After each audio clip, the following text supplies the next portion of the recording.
Chapter 10. She slipped gracefully. I can't keep myself from falling deeper for her.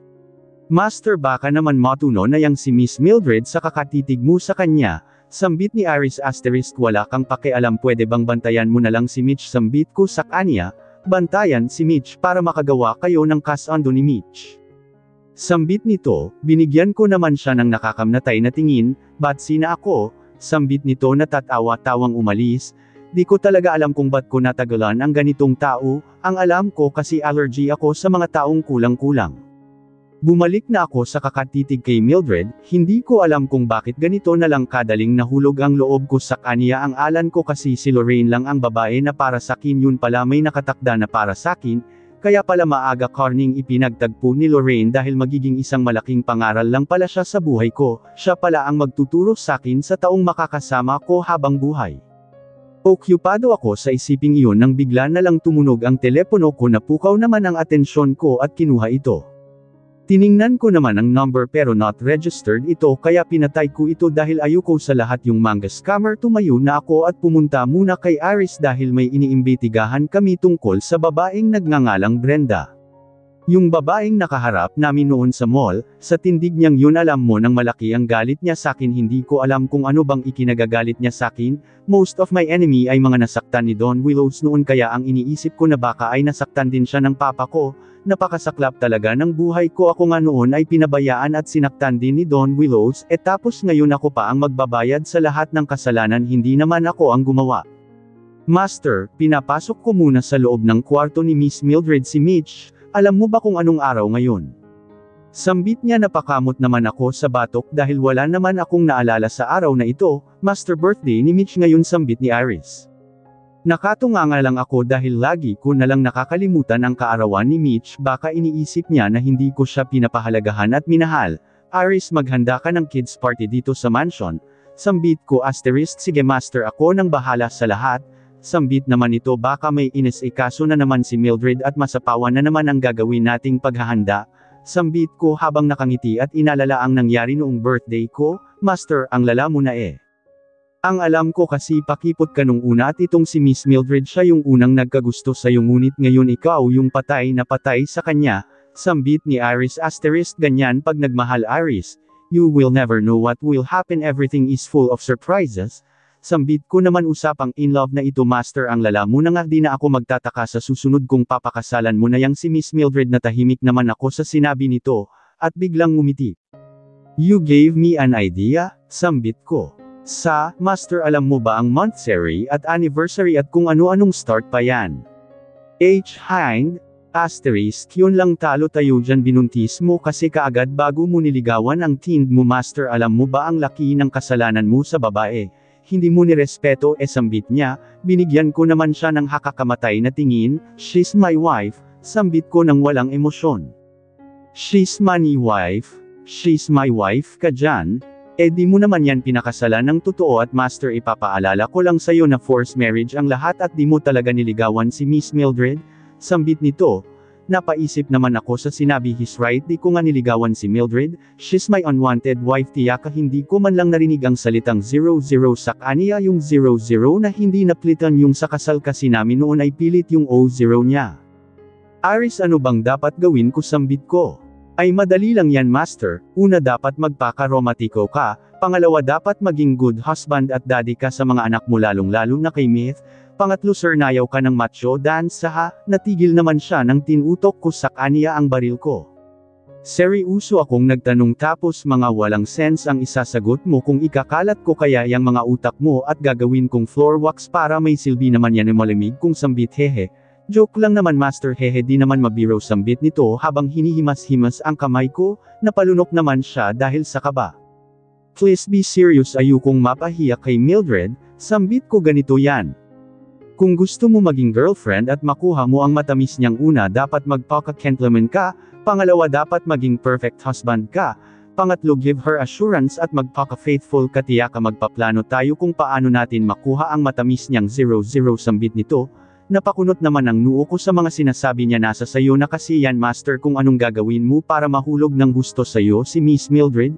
Yung date nyo sinira mo dahil kay Lorraine, dagdag na sambit nito. I don't love her anymore. Malamig kung wika won't love her anymore daw pero niyakap, kung ako si Miss Mildred iwanan kita. Sambit nito agad ko naman siyang binigyan ng masama na tingin, I did hug her, kasi nabigla ako, sambit ko. Ang babaw ng rason mo master kahit sinong babae di yan tatanggapin, bakla ka siguro kaya di mo matanggap sambit ko, di ah. Sa gwapo kong ta bakla pashwika naman ito, did I cheated to my wife? Yan na lang ang biglang umabas sa bibig ko, para Ceylon Master O0 kasi wala ka naman sikrong nararamdaman kay Lorraine bakit mo niyakap at base sa sinabi mo na naikwento mo sakin na muntikan mo lang ma-deny si Miss Mildred masakit na yun sa kanya, buti nga di ka iniwan dahil kung nagkataon at nalaman niya na niloloko mo siya at ginawa mo ang mga yun ewan ko na lang master, sambit nito, napayuko naman ako. Parang pinapamukha mo sakin na hindi ko deserve si Mildred, sambit ko, di naman sa ganun pero medyo ganun na rin, kung alam mo mismo sa sarili mo na hindi mo deserve ang isang tao mararamdaman mo yun ganyan talaga yan basta may ginawa kang kasalanan, sambit nito. I'm so giddy in everything I did. Gusto kong bumawi sa kanya Iris set up a dinner date in the backyard at bumili ka ng bulaklak. Sambit ko, yan, ganyan nga master pero teka di ba may birthday ngayon ni Mitch? So paano kayo magde-date ni Miss Mildred niyan? Sambit naman nito, start the party this afternoon and end it exactly 6 para makapag-date kami ni Mildred kailangan ng matinding time management dito, ang talino mo master buti at naisip mo yan. Wika nito Pash. By the way there's something we need to talk about. Wika ko sa kanya ano na naman yan another date, can you shut up di pa ako tapos, inis kong sambit, nag-zip mouth sign naman siya. About the Willow's enemy, according sa last na investigasyon mo ay kadalasan mga business partner at magsasaka kaaway ni Dun Willows, ang palaisipan dito sino si Brenda. Tanong ko, ngumiti naman ang nakakaloko ito si Arns, di ka maniniwala sa nalaman ko about sa kanya, don't make me curious. Maautoridad kong sumabit Pash, she is the mother of MSO de si Mitch Lim, siya ang grandmother ni Mitch according to my spy gusto niyang makuha si Mitch sa noon pa man nagmamanmin na yan, wika nito, kumonot naman nuo ko. Kung sa legal na paraan siya gumalaw makukuha niya si Mitch sakin at isa pa noon di ko gustong alagaan si Mitch at may chance siyang makuha yun at ako pa sana ang kusang magbigay and why she did all of this, wika ko, dahil kayo ang sinisisi niya sa pagkawala ni Odessey. Plus ba ni brainwash din siya ni Maraizi, wika nito, yun ba yung namatay sa aksidente ang tatay niya at sinisisi niya kay Dun Willows that pathetic sambit ko oo siya, at based din sa naipasa na impormasyon ng mga katim ko, hindi si Mona ang kumidnap noon kay Miss Mildred, then who? Kunot nuo kong tanong, may kambal si Mona, ang totoong pangalan ni Mona is Diamond then yung kambal niya si Spade si Mona ay lumaki sa nanay niya then itong si Spade naman ay lumaki sa tatay niya, wika ni Iris. At bakit si Mildred ang pinuntirya nila? May nagawa din ba si Dun Willows sa kanila? Yes, dahil bumagsak ang kumpanya nila dahil mismo sayo. Nung itinayo mo ang isang clothing line business tapos nakipagsanib puwersa sila kay Brenda kay tinatawag nilang Seniora, itong si Mona walang kaalam-alam sa lahat kaya wala siyang naikwento ang tanging alam lang niya ay naging spy siya sa atin. Sambit nito tumanggaw tango naman ako sa sinabi ni Iris everything is clear to me right now, ang gagawin ko lang ngayon ay maghanda dahil marami pa palang panganib akong kakaharapin. Napasarap ata ang tulog ko, kaya pagdilat ko ay hapon na napabalikwas naman ako ng bangon pagtingin ko sa kild nakita ko naman si Mitch na mahimbing ang tulog, paktay di ako nakagreet sa kanya sambit ko habang kinakagat ang ibang labi walang ya paano ko nakalimutan ang birthday niya, napaka-irresponsible ko namang ina. Dahan-dahan akong naglakad at kinuha agad ang cellphone ko tinawagan ko naman yung organizer para kumustahin yung pinabook ko na event, hello Pito. Malakas na boses agad ang bumungad sakin, nilayo ko ng kunti ang cellphone sa tenga ko baka kasi mabingi ako yung kids party. Sambit ko wala nang paligoy-ligoy at diretsahan ko agad na tinanong ang tungkol doon. Ha, sambit nito napakamot naman ako sa batok ko. Anong Ira?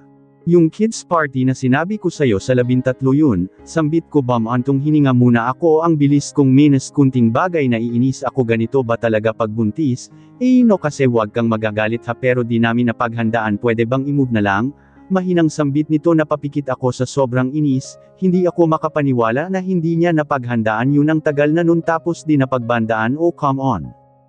Ako pa mag-a-adjust. Di ko na napigilan ang sarili ko at sinigawan ko agad dito asterisk saan napunta ang pera ko. Tandang pananong. Ang bilis kong kausap binigyan agad kita ng pera pero ano? Ganon-ganon lang paano ko ipapaliwanag sa bata yan? Anong sasabihin ko na nakalimutan nyo na may kids party akong pinagawa? Na nakalimutan yung nagbayad ako ng patinong sa inyo ano ba ayusin nyo naman ang ginagawa nyo? Inis kong sambit at saka pinatay ang tawag na pakamot naman ako sa ulo ko at di alam ang gagawin ano bang nangyayari sakin bakit ganito na lang ako na mag-react sa mga bagay-bagay hindi naman ako ganito noon Mommy why are you telling? Are you okay? Tanong ni Mitch Dick ko na malayang nagising na pala ito ayokong umiyak sa harapan niya ngunit di ko mapigilan kaya hinayaan ko na lang ang sarili ko na maiyak. I'm not okay baby girl, I'm so sorry Mitch if I failed as a mom. Sambit ko habang ang luha ko naman ay nag-uunahan ng lumabas mula sa mga mata ko, pinunasan naman ni Mitch ang mga mata ko na para bang naintindahan niya ako mas lalo na maakong napahagulgo. Mommy it's okay, I appreciate you. A lot. Sambit nito niyakap ko naman siya. Happy birthday baby girl. Sambit nito naramdaman ko na ang paghikbi niya napatigil naman ako sa pag-iyakway. Tanong ko sa kanya, it is the first time someone hugged me in my birthday. Having a mom says happy birthday is my dream and now my dream come true. Umiyak nitong sambit niyakap ko ulit siya, nag-iyakan naman kaming dalawa. Mitch I'm sorry na fail yung surprises ko kaya may delay yung surprise ko sa'yo buti promise na gagawin ko pa rin yun. Sambit ko at hinalikan siya sa noo, ngumiti naman ito ng bahagya sakin ngunit nakikita ko parent sa mga mata nito ang lungkot, binati ka ba ng daddy mo? Tanong ko, umiling naman ito at tumulo na naman ang luha niya, it's not the first time mom. He is always that ever since I came into his life he never say happy birthday Mitch, happy birthday daughter, sambit nito sa gitna ng kanyang paghikbi, it's okay, yan na lang ang nasabi ko dahil hindi ko alam kung paano siya putatahanan gayong umiiyak siya ngayon ng dahil kay Gray, I hope one day dad see me as his princess. I'm waiting for the day that he will say the word happy birthday but maybe it will never happen, sambit nito habang umiiyak, niyakap ko naman siya. Huwag kang mag-aalala I'm here okay, di ka dapat malungkot gagawin nating special ang birthday mo, okay. Sambit ko tumango naman siya natigil lang si Mitch sa pag-iyak nang may marinig kaming happy birthday song, kaya niyaya ko siyang lumabas at inaayusan ko muna ito bago ko siya pinalabas baka mahalata ni Gray na umiiyak kami nang makalabas na kami, namangha naman ako sa nakita ko ang ganda ng mansion, butterfly ang tema ng birthday party wow, manghang wika ni Mitch ang ganda, sambit ko naman. How was it? Nilingan ko naman si Gray na masa gilid ni Mitch habang nakangiti, ay ikaw ang kumawa nito. Takhang tanong ko asterisk yes wife, nakangiti nitong sambit lumuhad ito upang pantayan si Mitch niyakap naman ni Mitch si Gray habang humihikbi ito. I'm sorry if dad is being selfish, I'm sorry if I am a irresponsible dad to you, I'm so sorry my princess if you feel neglected all this year I'm sorry if I let you cry and celebrate alone in your birthday but now hayaan mo na babawi ako sa iyo hayaan mo na ipaparanas ko sa iyo ang matagal mano ng inaasam-asam, sambit nito at hinalikan si Mitch sa noo. Happy birthday my princess, happy birthday my home, sambit nito, naiyak naman ako dahil sa mag-ama na ito, natupad na din ng baby girl ko ang wish niya kanina lang iiyak-iyak pa siya. Nilabas na ni Gray ang kwintas mula sa bulsa niya at ipinakita ito kay Mitch. What do you think? Sambit nito. A beautiful necklace with my name on it, thank you daddy. Sambit nito at niyakap ulit si Gray niyaya niya na kami na Bernaba na upang simulan na ang selebrasyon nakapambahay lang ako nakakahiya sa bisita. Gray di ako nakabihis tingnan mo yung suot namin? Bulong ko kay Gray, wife wala pa namang bisita mamaya-maya pa aayusan pa kayo, sambit nito, natawa naman ako dahil sa kapreningan ko. Ito na ba ang asawa mo master? Tanong ng bakla habang inis ka ng buong katawan ko, yes, I know she's gorgeous pero kailan maging decent parent siya and also do a makeover to my princess, sambit nito ngumiti naman siya kay Mitch at sakin din of course our magic makeup will do everything as what you wish. Sambit ng baklang nasa harapan namin, kinaladkad na nila kami ni Mitch patungo sa loob ng isang kwarto sa dami ng kwarto dito sa mansion di ko naalan kung anong kwarto itong pinasukan namin handa ka na ba ma'am? Nakangiting tanong ng nito, nag-thumbs up naman ako sa kanya sinumal niya na akong ayusan tinorture niya naman ang buhok kong vlanag sukle-sukle ng 2 araw pati na rin ang eyebrow ko na walang ahit dahil nga na boring ako sa pinagagawa nila sakin naisipan kong matulog muna dahil inaantok na naman ako nagising naman ako dahil sa boses ng baklang nag-aayos sakin tapos na. Sigaw nito, napamulat ako at nang makita ko ang reflection ko hindi ako makapaniwala sa nakita ko, ang ganda. Sambit ko talagang maganda ka Mrs. Willows. Nakangiti nitong Sorbot, ngumiti naman ako sa kanila thank you, sambit ko, tumayo na ako lumapit kay Mitch. Wow mommy I didn't recognize you sambit nito, sobrang ganda ko ba? Nakangiti kong sambit youth beauty is breathtaking mom, nakangiti nitong sambit na pangiti naman ako dahil sa sinabi nito. Naglakad na kami palabas ngingiti-ngiti ako sa mga bisitang dumalo bigla namang dam ako ang tingin ko kay Gray at gayon din siya lumapit ito sakin na nakangiti at may bitbit na wine sa mga kamay nito. You look lovely wife, wika niya, talaga ha. Binobola mo lang yata ako markang paiwa wika ko nagpapakipot ako dalagang Pilipina kasi kaya dapat lang talaga akong magpapakipot agad niya namang hinawakan ang bewang ko at hinalikan sa labi. Hindi na ako nakaprotesta dahil biglaan ang halik na yun nang humiwalay ang labi niya sa mga labi ko ay namula naman ako sa kahihiyan lahat kasi ay nakatingin sa amin namula naman ako, ba't mo ginawa mo yun? Wika ko habang di makatingin ng diretso sa kanya, to prove na hindi ako nagbibiro, sambit nito habang nakangisi nakatigil lamang itong si Gray nang biglang lumapit si Iris na halos aabot na arm ngiti nito sa kanyang tenga smooth nun master a. Paturo nga ako minsan nun, sambit nito. Umalis ka nga dito, irita kong wika sa kanya bakit namumula ka Miss Mildred, tuksan mo ka ni Iris, umalis kayong dalawa dito o isasabog ko yung 2 wine sa mukha niyo, sambit ko. Nag-hands up naman sila na para bang sumusuko sakin umalis na sila habang tatawa-tawa, pumunta na lang ako kay Mitch para mabawas-bawasan naman ang kahihiyan na yun nagsimula na ang birthday party ni Mitch at masayang-masaya ang lahat dahil may lalero at iba't iba pang activities may clown din na sobrang enjoy ang mga bata. Miss Mildred tama na ang lamon tapos na ang birthday party, sambit nito sakin kahit saan talaga ako pupunta nandun din si Iris parang kabute na sulpot ng sulpot kahit saan ako papwesto ano ba Iris nagugutom yung tao, wika ko asterisk tama na yan. Wika nito at hinawakan ako sa pulsohan tiyaka ako kinaladkad paalis talal ako ng talk at sigaw ng sigaw kay Iris master sa iyo nato, nakakabingi na kasi, sambit naman ni Iris habang natatawa. Why are you so grumpy wife? Sambit naman ni Gray. Si Iris kasi, napatigil naman agad ako nang makita ko ang venue, anong okasyon? Nag-aalangan kong tanong, madilim na rin kaya hindi? Kung gaano napansin ang venue saka ko na lang ito napansin. Nang buo nang biglang umilo ang hugis puso na mga balon ang ganda tingnan sobrang daming ayo nilapitan naman ako ni Gray at inalalayan paupo sa upuan at inabutan din niya ako ng rosas. Tersam sorry kung nabigla kita pero gusto ko lang malaman mo na mahal kita at sana hayaan mo akong manligaw sa iyo, sambit nito di naman ako makapaniwala sa narinig kong initian ko na lang ito dahil speechless ako at ni isang salita ay walang lumabas sa bibig ko. Nagsimula ng tumugtog ang romantikong kanta at niyaya Norman ako ni Gray na sumayaw tinanggap ko naman ito nang nakangiti at sumayaw kami nang parabang dalawa lang kaming nabubuhay dito sa mundo we chance every 1 seconds and we danced around the corner happily. I want to court you Mrs. Willows. Will you accept it? Sambit nito sa gitna ng pagsasayaw naming dalawa. Yes, masaya kong sambit hinalikan niya naman ako sa labi at sinayaw niya ulit ako and this time sinag na lang ng buwan at romantikong tugtog na lang ang naiwan. This is what I want and this is my dream, I am lucky to be Mrs. Willows. It was a sad evening for me.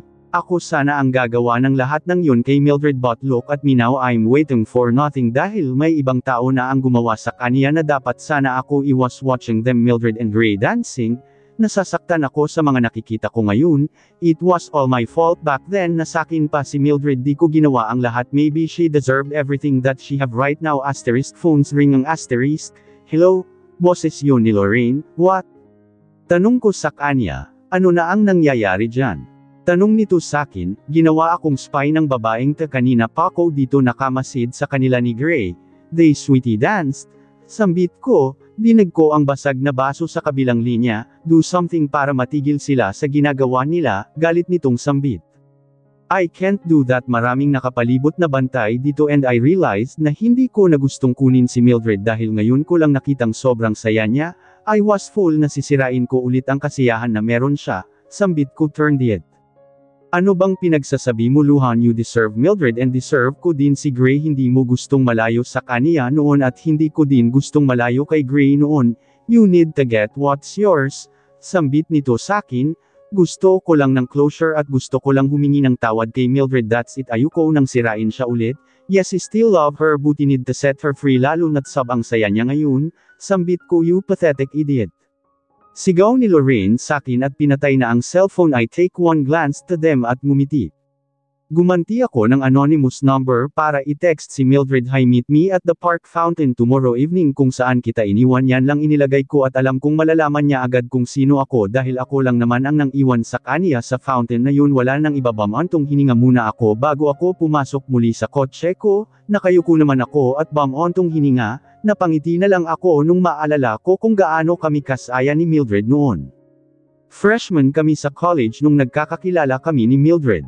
Madaldal siya at sobrang friendly, ako naman ay isang nerd at mahiyain na lalaki, invisible ako sa mga bagong kaklase ko noon dahil hindi naman ako masyadong attractive. Nagulat na lang ako nang bigla itong lumapit sakin, hi. Bakit ka nagtatago dyan? Nakangiti nitong sambit, di ako makatingin sa kanya ng diretsyo dahil nahihiya ako. Maganda siya at maraming nanliligaw sa kanya, marami ding humahanga sa katalinuhan niya, pati ako humahanga din sa kanya. Hindi ko kasi gusto magingay. Mahina kong sambit at siguradong namumula na naman ako ngayon dahil sa kahihiyan. Hey, don't be shy. Alam kong ayaw mo sa maingay sa headphone mo, palang talagang nilalayo mo na sarili mo sa mga maingay na katulad ko. Natatawa nitong sambit. Mernati naman ako sa kanya, first time kasi na may nakipag-usap sakin ng ganito na hindi alintana ang pagiging weirdo ko at hindi na awkwardan sakin. Wow, ang ganda ng comics mo, masayang sambit nito at manghang-mangha sa drawing ko. Inagaw ko naman agad sa kanya yun at itinago sa bag ko dahil ayokong may ibang makakita nun. Bakit? Wika nito na parabang nag-so sorry ito dahil sa ginawa niya, ayokong may ibang makakita nun. Ayaw kong kasing may makaalam sa hobby ko, sambit ko habang nakayuko. Hoy, ano ka ba? Okay lang naman, ang ganda kaya nun dadalawa lang naman tayong nakaalam, sambit nito habang nakangiti. Tumango lang ako pero di ako tumingin sa kanya. Galit ka ba?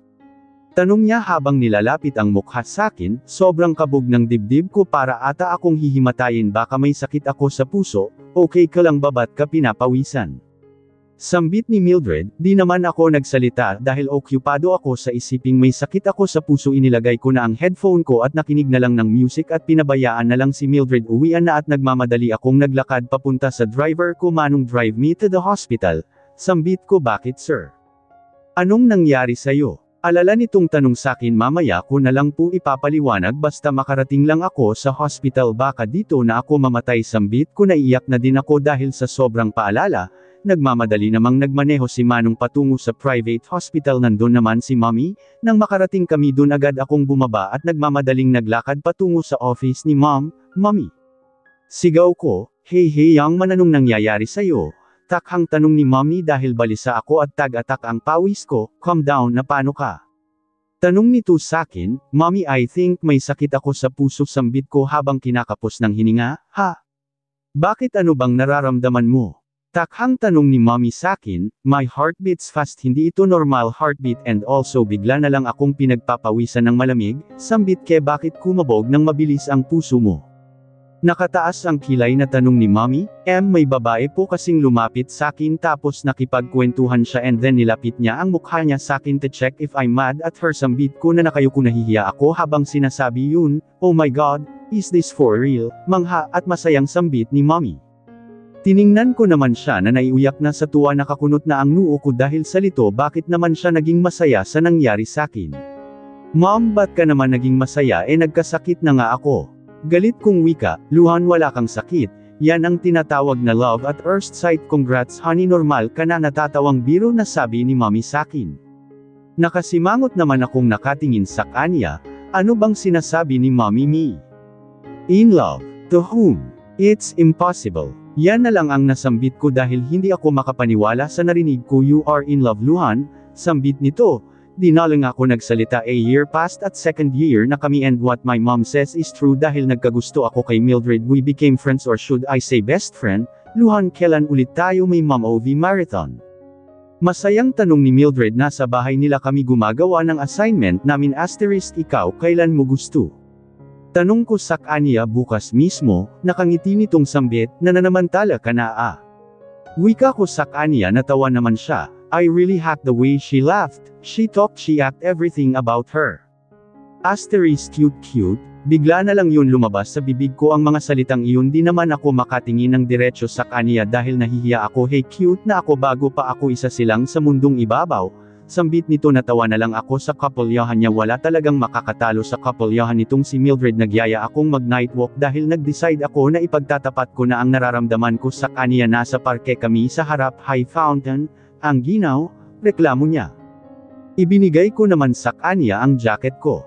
Thank you. Bakit bigla-bigla ka na lang nagyayaya sakin yung hindi pa talaga ako prepare? Grabe ka sakir daldal nito. To confess my feelings, walang ano-ano'y sambit ko. Zero oy bagong joke mo. Sambit nito. Nauutol siya for the first time. Humarap ako sa kanya at tiningnan siya sa mata. I would like to confess my feelings to the most beautiful art that God has created here on earth. She isn't perfect but for me she's the most perfect artist. Wika ko. Lumunok naman siya ng laway. I would like to confess my feelings the girl I love the most. To the girl who loved being imperfect but totally perfect. She's better than all the Disney princess I know. She's better in every female lead in romance books we read. I paused at kinuha ang gitara at isang buong libro na ginawa ko para sa kanya. Can I court you and be my female lead in my story? Tanong ko. Why yes, nakangiti nitong sambit. Niyakap ko naman siya, at umupo na kami sa bench para pag-usapan ang mga bagay-bagay. Nag-effort ka pa talaga na gawin itong buong comics na puro mukha at favorite lines ko. Sambit nito habang binabasa ang libro. Di pa nga yan enough sa isang katulad mo. Your standard is way too high. Ms. Mildred. Natatawa kong sambit. Binatukan niya naman ako. Alam mo maraming magbabago sa atin. Malungkot nitong sambit. I am ready for everything. At gusto kong mag-promise tayo sa isa't isa na kahit anong mangyari gusto kong maging friends tayo in the end. Wika ko, kahit may masasaktan sa ating dalawa. Sambit nito, we need to accept that lahat naman ng nasa relasyon nasasaktan talaga kaya we need to be strong kahit anong mangyari. Wika ko. Nagpinky swear naman siya. Mildred is officially mine. She's my girlfriend and we've been together for a long year but tragedy came na hindi namin inaasahan. Anniversary naming noong panahon na yun may hinanda akong surprise para sa kanya sa parke yung nasa may fountain. I called and texted her para ma-aware naman siya. Excited na ako at masayang masaya ako dahil nanatiling maganda ang pagsasama naming dalawa hanggang sa biglang tumunog ang telepono ko. Hello mom. Sagot ko, anak we're going to Canada dahil may nangyaring masama sa lolo mo. I'm sorry but you need to be here ASAP, tarantang wika ni mommy. Di na ako nakapag-paalam kay Mildred dahil ang bilis ng kabog ng dibdib ko. Lumaki ako sa lolo ko at siya ang tumayong ama sakin. Pinaharurot ko na ang sasakyan ko patungo sa airport at sa mismong araw ng anniversary naming ay iniwan ko si Mildred nang walang paalam. Iniwan ko siya nang wala akong sinabing dahilan. Di na ako nakabalik ng Pilipinas dahil ako ang nag-alaga sa lolo ko na koma siya kaya sobrang tagal bago ako nakabalik sa Pilipinas. Nang makabalik naman ako nabalitaan kung ikinasal na sa iba si Mildred. Sobrang nasaktan ako dahil umaasa pa rin ako na maayos namin ang lahat but I'm wrong. Pinaandar ko na ang sasakyan ko at umalis na mula sa mansion na yun. Maybe it's time, I would set her free. I was ecstatic about the dance last night. Di pa rin ako makapaniwala na nakakaranas ako ng ganito. Siluhan lang kasi ang nasa isip ko na gagawin lahat ng tasakin but instead of him si Gray ang gumawa ng lahat. Aaminin kong nasasaktan pa rin ako ng konti para sa amin ni Luhan. Di ko alam kung mahal ko pa ba siya kasi hindi na ako nangungulila sa kanya at wala na rin akong nararamdaman sa kanya pero may kunting kirot pa rin talaga pag naiisip ko siya. Kinuha ko na ang cellphone ko upang tingnan kung may message si mommy at daddy. Nakaalis na sila. Di na ako makapunta sa airport dahil maraming nangyari. Hayes, may nakita akong message from unknown number. Inopen ko naman ito. Hi, meet me at the park fountain tomorrow evening kung saan kita iniwan.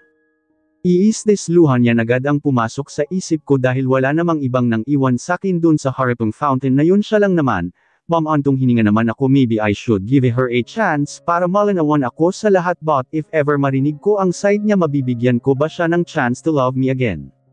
Yan agad ang pumasok sa isip ko, umiling naman ako, our relationship is over, hindi na dapat ako mag-iisip ng ganito, meron ng gray sa buhay ko, I should not let anyone else court me kasi may pinahintulutan na akong manligaw sa akin, naligo na ako, paradi na ako mag-iisip ng kung ano-ano, susulpot ako mamayang gabi, kailangan ko lang makalis dito dahil paniguradong di papayag si Gray na lalabas ako ng gabi, lalo't buntis ako at natatakot din siya na may mangyayaring masama sa amin ng anak niya. Pagkatapos kong maligo, nagbihis ako agad at lumabas ng kwarto ko, you look fresh my wife. Nagulat naman ako dahil bigla-bigla namang sumusulpot itong si Gray. Ano ka ba? Nanggugulat ka naman? Sambit ko agad, niya naman akong niyakap, I love you? Sambit nito, nagpapababy ka ba? Saan na yung astig na Gray, tukso kung sambit, siniksik niya naman ang mukha niya sa leeg ko. Hoy, nakakakiliti, wika ko, natawa naman ako, ganun din siya, ehem. Maaga pa, natigil naman si Gray at tiningnan kung sino ang nang-iistorbo sa kalokohan niya.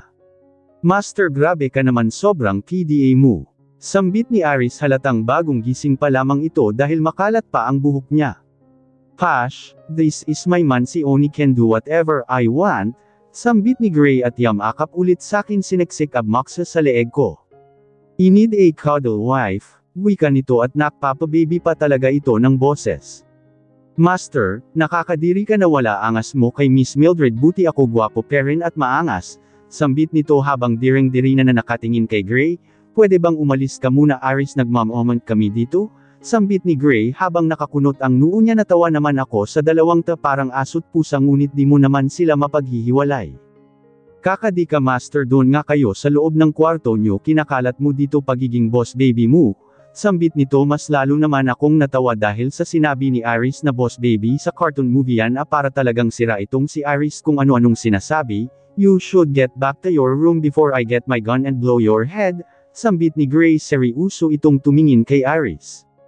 Napakamot naman siya sa batok niya, sus, angas ang asan, pero tiklop kay Miss Mildred, pahabol nito, sabi. Kinuha naman ni Gray ang baril niya, agad naman tumakbo papasok sa loob si Iris at isinara ang pinto. Natawa na lang ako dahil sa kakulaitan ni Iris, ano bang nakain niya at sobrang daldal niya, di papawat eh. Let's eat breakfast wife, I already cooked your breakfast. Sambit nito, parang nawala ang mood niya dahil sa kadaldala ni Iris. Natawa na lang ako at sumunod na lang din ako, baka lalong mag-iba ang mood nito. Pagkaupo ko sa lamesa, agad akong kumuha ng salad na niluto ni Gray, nakatatlong subo pa lang ako ngunit agad akong naisuka ang salad na kinain ko. Hey wife, are you okay? Tanong nito, I hate that salad. Sambit ko at uminom ng maraming tubig. What you want? Magpapaluto ako kay chef.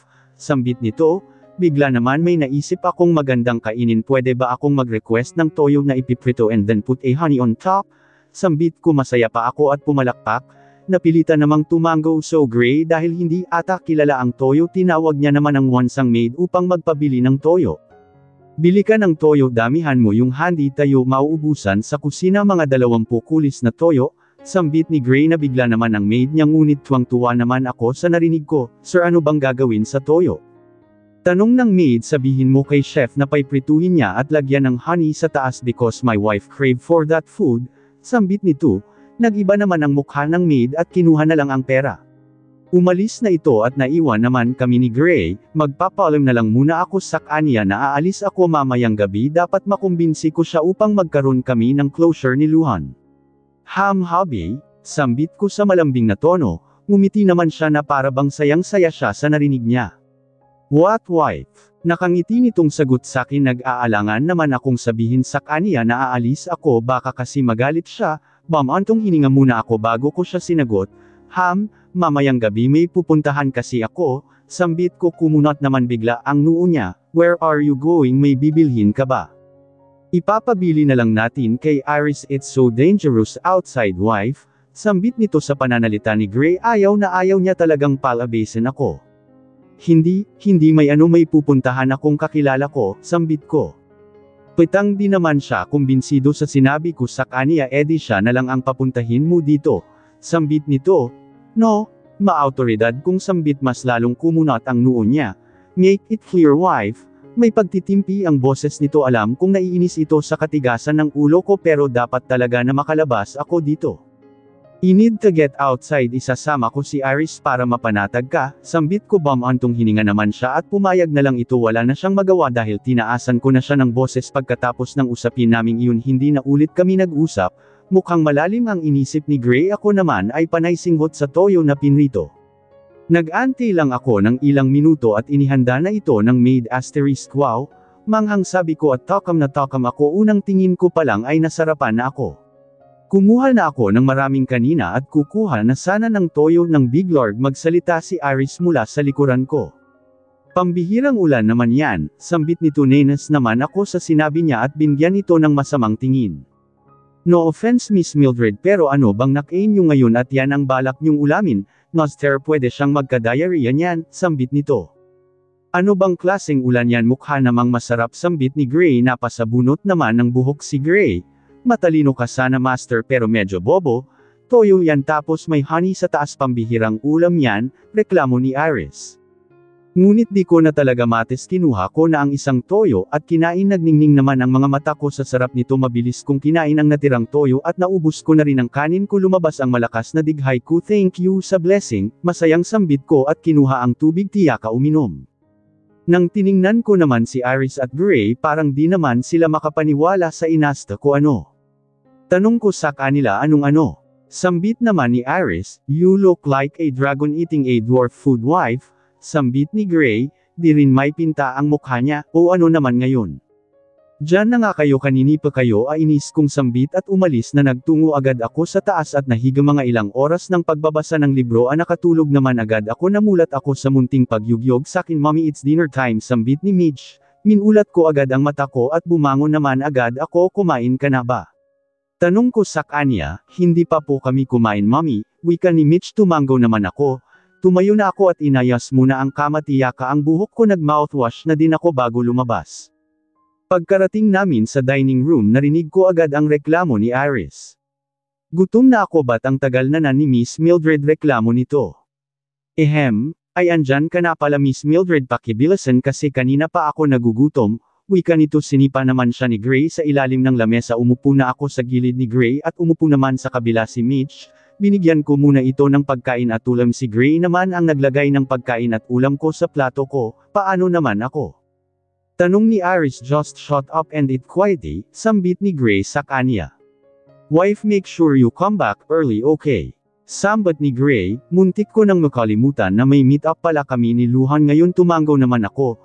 Nang matapos kaming kumain, agad naman akong nagsuot ng black trouser jeans at nag-jacket na lang ako, bumaba na ako at kanina pa nag-aantay si Iris sa parking lot, aalis ka na ba?